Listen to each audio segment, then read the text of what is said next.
수요 예배에 나오신 우리 성도님들을 환영하고 축복합니다. 옆 사람과 함께 인사하실까요? 잘 오셨습니다. 오늘도 주의 은혜를 경험하시기를 바랍니다. 오늘도 말씀 가운데 하나님께서 말씀해 주실 줄 믿습니다. 잘 오셨습니다. 예전에 어떤 작은 식당에 우리 가족이 함께 아이들과 함께 간 적이 있는데요. 식당 주인이 부부셨거든요. 조그만 식당이었습니다. 우리 한 교육자실 정도. 음식을 시키고 기다리는데 갑자기 두 분이 막 싸우시는 거예요. 그래서 밥을 시키고 기다리는데 우리밖에 없었거든요. 아무도 없고 손님이 우리밖에 없었는데 갑자기 막 싸우시는 거예요. 그래서 우리가 당황을 했어요. 그래서 물었어. 우리 아내랑 저랑 막 대화를 했어요. 왜 싸워? 왜 싸워? 밥 안 주는 거 아니야? 어떻게 그냥 나가? 말아? 그래서 제가 그냥 기다려봐. 별일 없을 거야 아마. 그래서 살짝 이렇게 들어보니까 별일 아닌 걸로 싸우시는 것 같았었습니다. 부부가 싸우는 게 항상 별일 아닌 걸로 싸우죠. 네. 저희 집도 간간히 싸우지 않고 제가 혼납니다. 네. 혼났는데 말투 때문에 혼납니다. 이런 거예요. 내 양말 어디 있어? 몰라? 그럼 왜 몰라? 왜 화내? 화낸 거 아니고 크게 말한 거야. 화났는데? 저 화낸 거 아닙니다. 네. 가끔 급해서 크게 얘기할 뿐입니다. 네. 여기서 어떻게 말했어야 될까요? 나 양말 못 찾겠어. 어쩌지 하고 옆에서 계속 서 있어야 되는데 그걸 못 참고 양말 어디 있어? 막 이런 묻는 거죠. 네. 부부뿐만 아니라 이제 사람 관계 속에서도 이제 대화를 잘 하는 방법이 있는데요. 잘 아시겠지만 이 커뮤니케이션 기법 중에 I 메시지라는 것이 있고 U 메시지라는 것이 있습니다. 이런 거죠. 너 왜 이거 몰라? 너 뭐 하는 사람이야? 왜 그랬어? 이거는 U 메시지입니다. 너 이렇게 꼬치꼬치 캐묻는 거죠. 상대를 향해서 공격하듯이 말하는 겁니다. 목소리 톤이 바뀌거나 부드러워져도 반응은 똑같습니다. 이런 거죠. 이거 누가 그랬죠? 그렇게 하면 될 것 같아요? 그러면 안 돼요. 뭘 모르시네요. 이것도 U 메시지입니다. 이것도 주어가 너거든요. 이렇게 숨어 있는 거죠. 너 그렇게 하면 될까요? 너 그러면 안 돼요. 너 뭘 모르시네요. 이 얘기거든요. 아무리 말투가 부드러워도 공격은 공격입니다. 그러면 I 메시지는요. 주어가 나로 들어가는 겁니다. 이런 거죠. 그렇게 하셨군요. 근데 제 생각은 이런데. 집사님이 그렇게 하시니까 제가 당황스럽네요. 집사님이 주어가 아니에요. 제가 주어요. 제가 당황스럽네요. 남편이 그렇게 하니까 내 마음이 괴롭네. 내가 자꾸 신경 쓰이네. 나로 들어가야 되는 겁니다. 어떤 상황이든 내가 받아들이는 감정, 내 이야기로 풀어서 나로 말하는 겁니다. 엊그저께 주일에 개그 콘서트를 이제 오랜만에 이제 틀었는데요. 네. 지역마다 사투리를 하는 코너가 다시 부활을 했더라고요. 잘 아실 텐데요. 전라도, 경상도 이번에는 추가돼서 충청도까지 들어갔더라고요. 그래서 나는 당신을 사랑합니다. 그러면 전라도는 어떻게 한다고요? 아따 거시기여요. 이렇게 한답니다. 제가 서울 사람인 거여서 이 억양이 좀 어색한 걸 이해해 주시면 감사하겠습니다. 아따 거시기여요. 그럼 이게 사랑한다는 말입니다. 경상도는요? 내 알을 낳아도 억양이 이상하죠? 죄송합니다. 네. 내 알을 낳아도 막 이러면 이게 사랑한다는 얘기입니다. 충청도는요? 여기가 뜨끈이요. 그럼 이게 나는 사랑한다는 얘기를 합니다. 같은 말을 하는데 관점이 다른 거예요. 아니, 제 서울 사람 입장에서는 이해가 안 되는 거예요. 사랑하면 사랑한다라고 말하면 되지. 왜 뜨끈이요? 그러면 이게 갑자기 막 와닿아요? 내 알을 낳아달라고 그러면 이 사람 날 너무 사랑한다. 이런 게 와 닿으세요? 모르겠습니다. 제가 지방 사람이 아니라서. 하나 더 할까요? 네. 너무 힘들어. 그러면 전라도는 뭐라고 하냐면 삭신이 쑤셔불런가 뭐 하여튼 이렇게 얘기한대요. 네. 경상도는요? 쇠가 빠진다 이런데요. 근데 충청도는요? 이런답니다. 내일야. 네.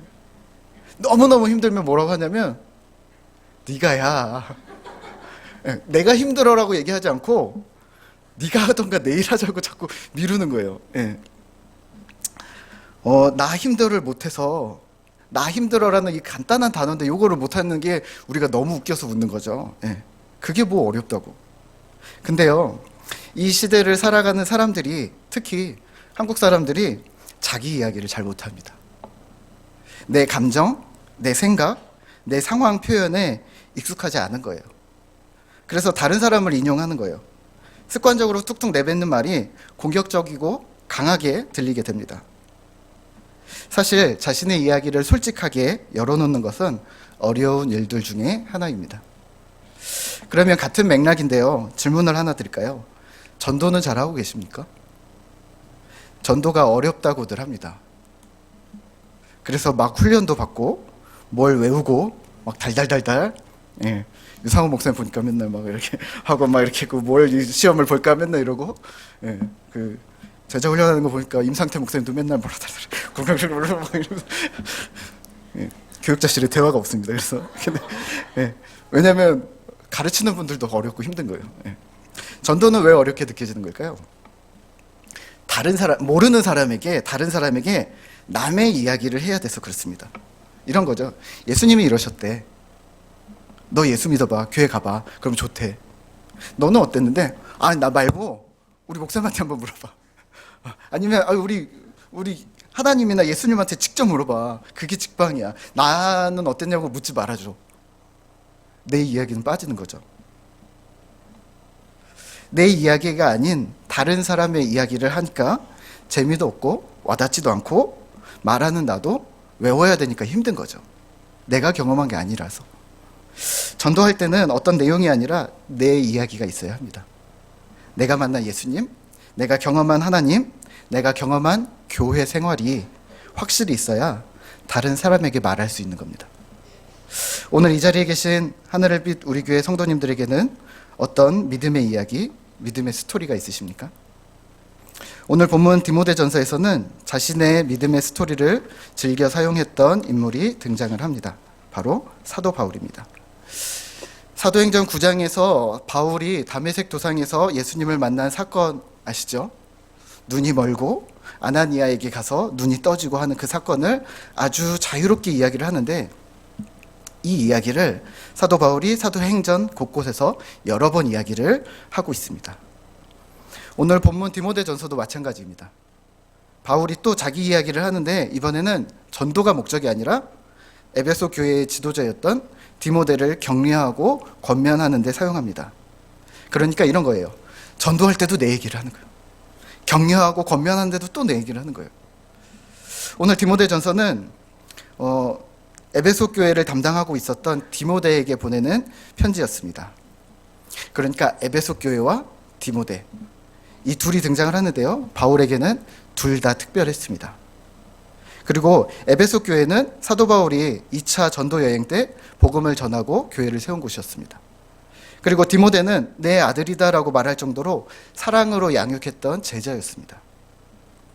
그러니까 사랑하는 교회, 내가 세운 사랑하는 에베소라는 그런 교회와 사랑하는 교회와 내가 직접 길러낸 사랑하는 믿음의 제자 디모데, 이 둘을 딱 붙여놓았는데 이곳에서 어려움이 있다는 소식을 들은 겁니다. 여기다 얘기하면 여기가 문제고 여기다 얘기하면 여기, 이런 상황이 된 거죠. 그래서 연대를 자세히 보시면 디모데 후서와 에베소서를 쓴 시기를 보시면 시기가 비슷합니다. 그리고 이렇게 상상해 보면 어떨까요? 감옥에 갇혀 있는데 한 자리에 앉아서 편지를 2통을 쓰는 겁니다. 오늘은 편지를 2통을 써야 되겠다. 어디냐면 지역은 에베소, 누구한테? 에베소 교회랑 디모데한테. 그래서 한 달음에 편지 2통을 따로 쓰는 겁니다. 에베소서에서는 이렇게 씁니다. 에베소 교회 너희들 잘하고 있어. 하나님의 풍요로움, 은혜 기억하면서 하나 되기를 부탁한다. 주의 은혜를 기억해라. 이 이야기가 에베소서입니다. 디모데에게는요, 동시에 똑같은 얘기를 쓰면서 이 얘기를 덧붙입니다. 너 자격이 있어. 쫄지 마. 기준, 원칙을 정하고 흔들리지 마. 네가 지금 그대로 하는 것 나도 지지해. 이 이야기가 디모데 전서입니다. 왜 이런 얘기를 했을까요?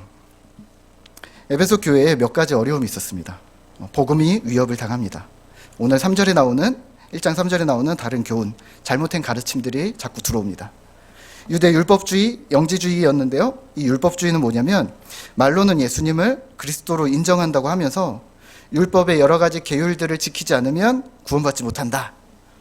예를 들면 양복 입지 않고 넥타이 하지 않고 교회 다니면 지옥 가.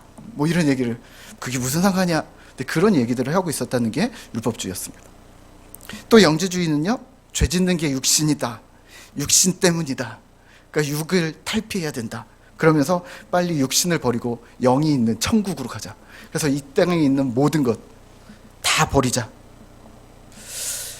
이렇게 질문하시겠죠. 목사님, 그게 문제가 있나요? 천국 가자는데. 네, 그게 문제가 있습니다. 세상에서 신자의 삶, 이 땅에 복음 전파, 하나님 나라를 이루는 사명을 포기하게 되는 겁니다. 이런 상황에 교회 안에 있는 올바른 믿음을 가진 감독, 집사, 올바른 직분자를 세우고 교회의 기준을 세워야 하는 복잡한 상황이 바로 에베소 교회 디모데였습니다. 그리고 에베소 교회 밖에는 또 이런 일들이 있었어요.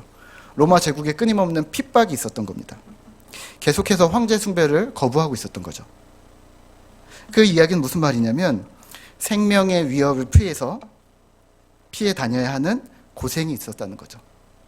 어느 순간 예배드리다가 발각이 되면 형장의 이슬로 죽음을 맞이할 수도 있다는 사실을 가지고 마음 졸이면서 신앙생활을 해야 된다는 상황이었던 거죠.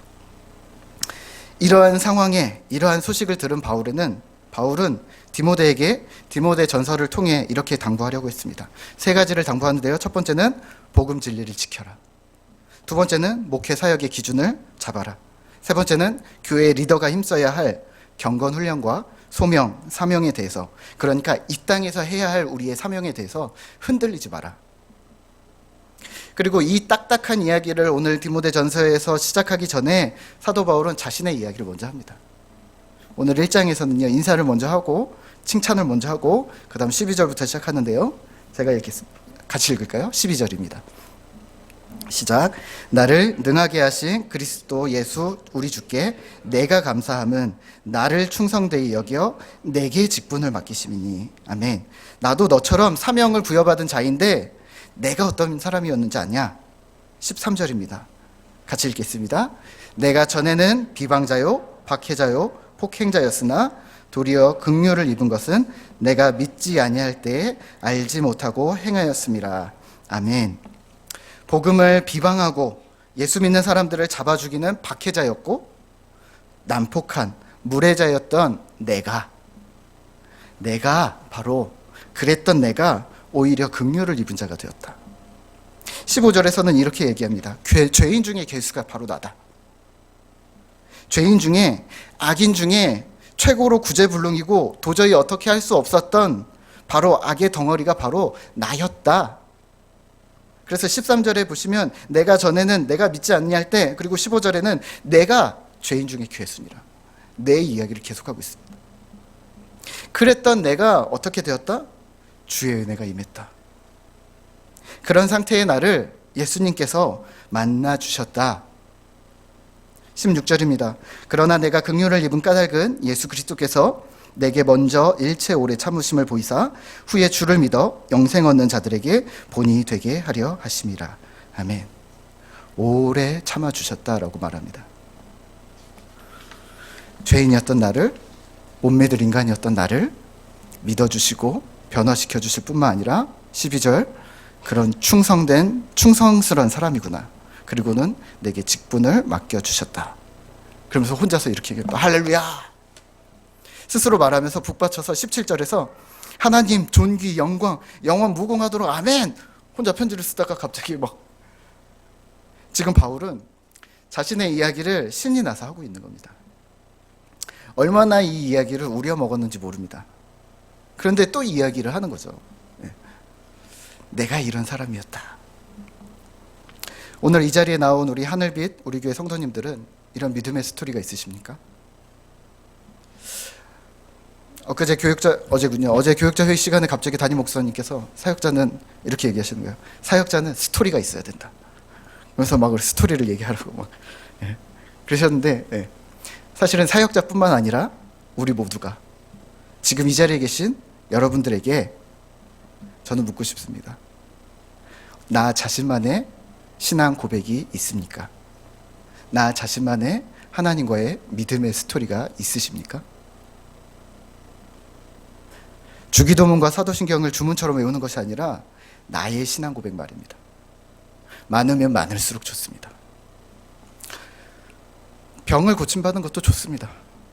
경제적인 어려움을 해결받은 것도 좋습니다. 염려와 불안이 사라지고 평안이 찾아온 것도 좋습니다. 많으면 많을수록 좋다니까요. 하지만 더 중요한 것은 예수 그리스도 때문에 내가 지금 어떻게 살아가고 있는가, 그걸 말할 수 있냐는 겁니다. 오늘 사도 바울도 같은 말을 하는데 다메섹 도상에서 예수님 만난 사건을 일일이 말하지는 않습니다. 대신 예수 그리스도를 만난 후 내가 어떤 삶을 살게 되었는지를 말합니다. 죄인이었고 악인이었고 포악한 자였던 내가 이제는 사명자가 되었다. 주의 복음을 위해 사는 자가 되었다. 나는 생명을 다해 주를 위해 살겠다라고 고백하고 있는 겁니다. 오늘 이 이야기를 들은 디모데가 무슨 생각을 했을까요? 아유, 또 그 얘기를 하네. 아유, 지겨워. 이랬을까요? 아니면 아유, 멋있다니까. 하여튼 이러고 그냥 넘겼을까요? 그러고 끝났을까요? 아니겠죠. 분명히 이 이야기를 보면서 디모데는 이랬을 거예요. 사도 바울이 그랬는데 나한테는 자신에게 어떤 은혜가 있었는지, 자신에게 어떤 은혜를 주님께서 베풀어 주셨는지 돌아보는 작업을 했을 겁니다.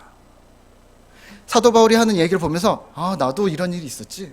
사도 바울의 이야기를 보면서 아, 그때 하셨던 그때 그 상황에 나도 그런 일들, 나도 깨달음이 있었지. 이걸 했다는 겁니다. 이게 왜 중요합니까? 이 스토리들이 우리의 삶, 신자의 삶의 원동력이 되기 때문입니다.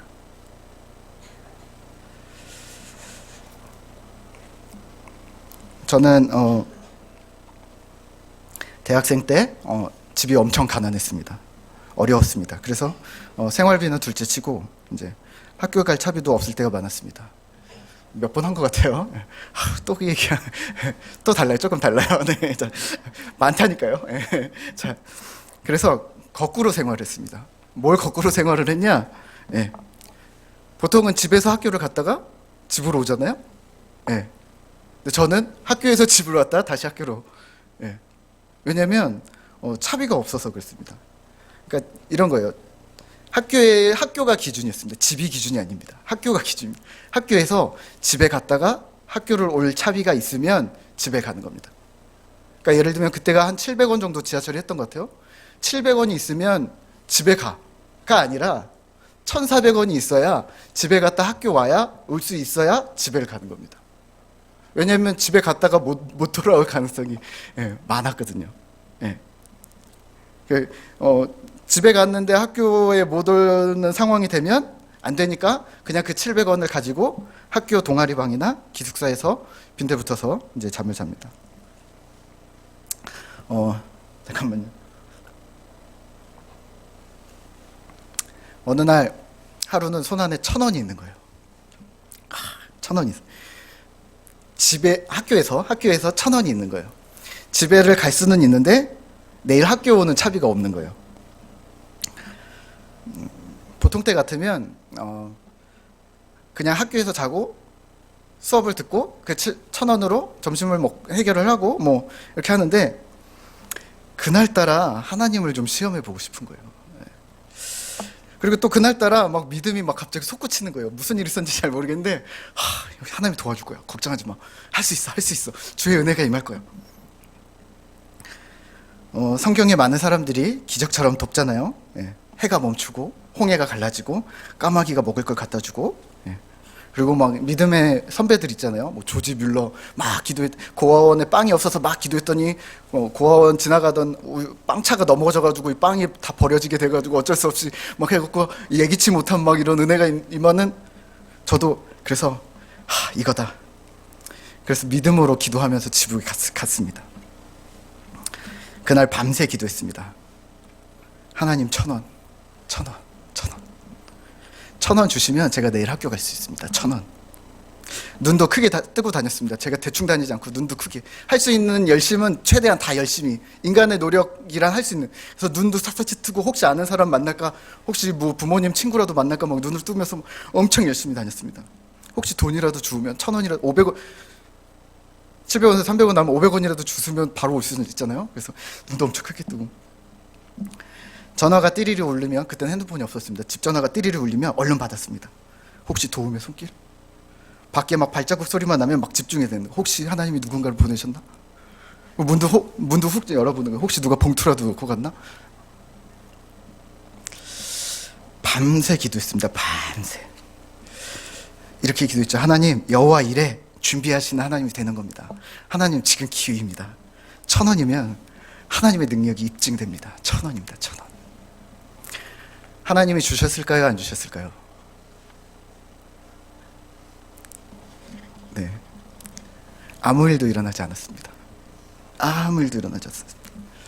심지어는 아침이 됐습니다. 옷을 다 입고 학교 가야 할 시간까지 옷을 쫙 빼입고 믿음으로 기다렸습니다. 혹시 8시에 출발하면 지각은 안 하니까 8시까지 막 기다렸습니다. 땡 하면 이제는 방법이 없다. 지각이거나 뭐 끝났다 뭐 생각해서 그때까지 옷까지 다 입고 기다렸습니다. 네. 결국엔 거의 밤을 새고 결국 지각할 시간쯤 될 때쯤 친구한테 전화를 했습니다. 친구 갔으면 뭐 어쩔 수 없고. 그래서 전화했습니다. 혹시 데리러 올 수 있냐? 차비 좀 빌려주라. 그래서 친구가 알았어 하도 이렇게 와가지고, 그래서 학교를 갔습니다. 그날 그 순간부터 하루 종일 하나님을 원망했습니다. 믿음으로 했던 내 선택을 하나님이 무참히 짓밟으셨습니다. 하나님이 신학교 가라고 해놓고서 차비 때문에 쩔쩔매는 그런 상황들, 그런 생활, 됐습니다. 이제 안 할 겁니다. 이제부터 하나님께 손 안 벌리고 내가 벌어서 쓰고 하나님께 아쉬운 소리 안 할 겁니다. 기도도 안 할 겁니다. 성경도 안 볼 겁니다. 공부도 안 할 겁니다. 누가 손해보는지 한번 보십시오. 앞으로 제 진로도 고려해 봐야겠습니다. 아니, 도대체 공부를 하라고 부르신 겁니까? 아니면 고생을 하라고 부르신 겁니까? 차라리 신학교 너 고생을 주겠다 하면 솔직하시기나 하지. 공부하라고 보내주셔놓고서 고생을 주는 건 뭡니까? 공부가 고생입니까? 아무한테도 말하지 않고, 동생한테도 말하지 않고 그렇게 원망 가득하게 하루를 보냈습니다. 물론 그날도 동아리방에서 잤습니다. 그 다음날 선배가 부르는 거예요. 학교 선배가, 야, 너 밥 사줄게. 점심에 나와. 차비도 없는데 식사비는 더 땡큐죠. 네. 감사하죠. 네. 그래서 이제 나갔어요. 밥을 이렇게 먹는데 그 선배가 봉투를 하나 쓱 내미는 겁니다.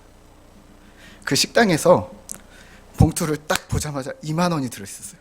딱 보자마자 뒤통수를 맞은 듯이 펑펑 울었습니다.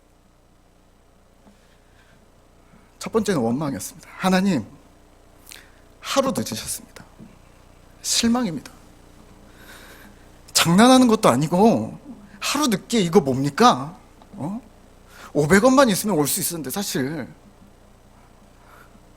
제가 믿음으로 결단했는데 애써서 내가 집에 간다고 결단할 때까지 내가 수많은 생각들, 수많은 계산을 한 거 아시지 않습니까?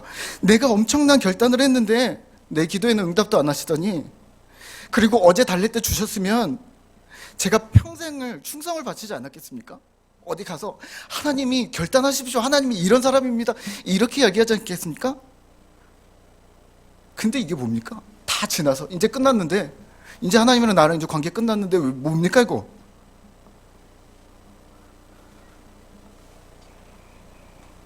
근데 이런 생각이 드는 거예요.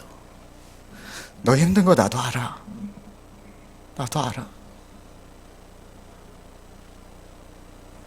제가 그다음 뭐라고 고백했을까요? 하나님, 하나님을 시험하지 않겠습니다. 하나님은 항상 좋으신 하나님이라는 거 흔들리지 않겠습니다. 이건 제 스토리입니다. 오늘 본문의 바울의 믿음의 스토리를 자세히 보시면 어떤 특이점들이 발견됩니다. 구체적인 나를 말하면서 어떤 나를 설명하냐면 연약한 나를 말합니다. 바울은 특히 연약한 나는 죄인이다라는 얘기를 합니다. 로마서에서도 열심히 하고요. 에베소에서도 열심히 말합니다. 사실은 로마서에서 사도 바울은 자꾸 이렇게 얘기합니다. 사실 우리는 의인이야. 그러면서 허물과 죄로 죽었던 너를 살리셨다. 그러므로 이제 그리스도 예수 안에 있는 자에게는 결코 정죄함이 없나니 이는 그리스도 예수 안에 있는 생명의 성령의 법이 죄와 사망의 법에서 너를 해방하였습니다. 그런데 오늘 디모데전서에서 바울은 나는 죄인이다. 나는 비방자였고 포악자였고 나 의인 맞는데 자꾸 이렇게 얘기합니다. 나는 죄인이야. 의인인데 나 죄인이야. 자꾸 이렇게 얘기하는 겁니다. 왜 이렇게 고백할까요? 죄와 연약함에 대한 자각입니다. 죄의 자각 없이는 구원의 은혜도 하나님의 사랑도 비참한 죄인이 얼마나 큰 긍휼을 입었는지 확인할 수 없기 때문입니다. 이렇게 말씀드리면 좀 어렵죠. 다시 쉽게 말씀드리면 이겁니다. 내가 누구였는지, 내가 어떤 인간인지를 잊지 않는 겁니다. 왜 제가 자꾸 옛날 이야기를 할까요? 어려운 이야기들을 할까요? 지금 잘 살고 있는데 되게 부유하게 카드가 막 몇 개씩이나 있는데 엄청 잘 살고 있는데 왜 옛날 얘기를 할까요? 내가 어떤 인간이었는가를 기억하는 겁니다. 우리가 어떤 사람이었는가를 다시 기억해내는 겁니다. 이런 겁니다. 누가복음 5장에서는 예수님과 베드로가 만납니다. 말씀을 전하고 예수님께서 베드로에게 깊은 데로 가서 그물을 내리라. 베드로가 말합니다. 말씀에 의지해서 그물을 내리겠습니다. 그리고 그물을 거두는데 엄청난 고기가 잡힙니다. 그리고 베드로가 이걸 다 버리고서 뛰어와서 예수님께 이렇게 얘기합니다. 주님, 나를 떠나주십시오. 나는 죄인입니다. 설마 베드로가 예수님께 예수님 진짜 좀 떠나주십시오. 불편해 죽겠습니다. 이 이야기를 한 걸까요? 아니죠. 예수님, 제가 죄인이라서 도저히 주님을 가까이 할 수가 없습니다. 나는 예수님이 너무너무 좋지만 죄송스럽고 부담스러워서 이렇게밖에 말할 수가 없습니다. 내가 누군지를 나는 알고 있습니다. 예수님께서 그 마음을 아시고 이렇게 말씀하십니다. 무서워하지 마. 이제 후로는 내가 사람을 취하리라. 이건 베드로의 스토리입니다. 사도 바울처럼 베드로는 기회만 되면 이 이야기를 했을 겁니다. 베드로도 사도 바울처럼 이 이야기만 하면 마음이 뜨거워졌을 겁니다. 신이 났을 겁니다. 감동이고 감격이었을 겁니다. 이런 은혜의 스토리를 우리는 가지고 계십니까?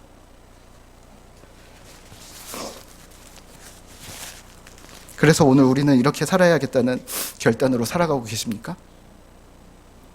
오늘 바울은 디모데의 상황을 잘 압니다. 에베소 교회는 내외부적으로 어렵습니다. 또 디모데는 마음속에서 엄청 많은 갈등과 고민을 하고 있습니다. 이런 디모데에게 자신의 이야기를 하면서 당부하고 있는 겁니다. 네가 누구였는지를 기억해라. 나처럼. 나는 이런 사람이었어. 너도 나랑 똑같지 않았니? 우리는 이런 연약한 주의 제자야. 그리고 세 가지를 당부합니다. 디모데 전서를 잘 읽어보시면 이 세 가지를 바울이 곳곳에서 말하고 있습니다. 18절과 19절입니다. 우리 함께 같이 읽겠습니다. 아들 디모데야, 내가 내게 예언을 따라 그것으로 선한 싸움을 싸우며 믿음과 착한 양심을 가지라. 어떤 이들은 이 양심을 버렸고 그 믿음에 관하여는 파선하였느니라. 아멘. 선한 싸움을 싸우고 믿음, 착한 양심, 그것을 지켜라. 1장 5절에서도 같은 이야기를 하는데요. 이 교훈의 목적은 청결한 마음과 선한 양심과 거짓이 없는 믿음에서 나오는 사랑이거늘. 순서가 바뀌었지만 여기서도 같은 이야기를 합니다. 청결한 마음, 거짓 없는 믿음, 선한 양심. 바울이 오늘 당부하는 말을 정리할까요? 세 가지 중에 첫 번째는 죄와의 싸움입니다. 정결함입니다. 이를 오늘 본문에서는 선한 싸움이라고 말합니다. 베드로와 바울이 예수 그리스도를 만난 스토리를 반복하면서 그때 경험했던 그 죄인으로서의 자각을 지켜내는 것, 그것을 오늘 선한 싸움이라고 말하고 있는 겁니다. 다시 말하면 거룩함을 유지하는 겁니다. 이 스토리가 신자로서의 거룩함을 유지하는 선한 싸움, 죄를 멀리하려는 싸움, 세상을 사랑하지 않으려는 싸움에 도움이 되는 겁니다. 이 세상이나 세상에 있는 것들을 사랑하지 말라. 누구든지 세상을 사랑하면 아버지의 사랑이 그 안에 있지 아니하니. 오늘 우리는 무엇을 사랑하고 있습니까? 돈입니까? 명성입니까? 자랑입니까? 칭찬입니까? 우월감입니까? 이는 세상에 있는 모든 것이 육신의 정욕과 안목의 정욕과 이생의 자랑이니 다 아버지께로부터 온 것이 아니요 세상으로부터 온 것이라. 아멘. 세상으로부터 온 것과 하나님 아버지로부터 온 것은 구별할 줄은 아셔야 합니다. 물론 이단의 다른 교훈, 거짓된 잘못된 가르침들도 있습니다. 4장 3절에서 말하는 것처럼 다른 교훈, 어떤 이들은 결혼하지 말라, 어떤 이들은 음식을 먹지 말라, 육체는 필요 없다, 엉뚱한 것을 가르침으로 우리가 죄인이었다는 것, 그리고 지금은 의인, 하나님의 자녀로 이 땅을 살아갈 책무를 자꾸 보지 못하게 하고 있다는 말입니다. 4장 7절에서는 이렇게 말합니다. 망령되고 허탄한 신화를 버리고 경건에 이르도록 내 자신을 연단하라. 거룩, 경건, 신앙의 정절을 위한 싸움입니다. 이게 선한 싸움입니다. 이걸 지금 하고 계시다면 당신은 주님의 제자입니다. 두 번째, 디모데에게 당부하는 말은 흔들리지 않는 믿음입니다. 오늘 5절에서는 이 교훈의 목적은 하며 얘기하며 거짓 없는 믿음이라 말합니다. 웨스터민스터 소유리 문답 제1문은 사람의 주된 목적은 무엇입니까? 사람의 주된 목적은 하나님을 영화롭게 하는 것과 영원토록 그분을 즐거워하는 것입니다 라고 기록하고 있습니다. 우리 교회 앞에 붙어 있잖아요.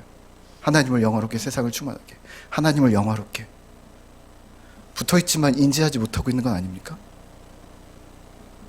인간의 존재 목적이 흔들리지 않는 겁니다. 하나님을 영화롭게 하는 것, 매일같이 우리가 주기도문 하지 않습니까? 나라와 권능과 영광이 영원히 아버지의 것입니다. 영원히 아버지의 것입니다. 다 주님 거라는 겁니다.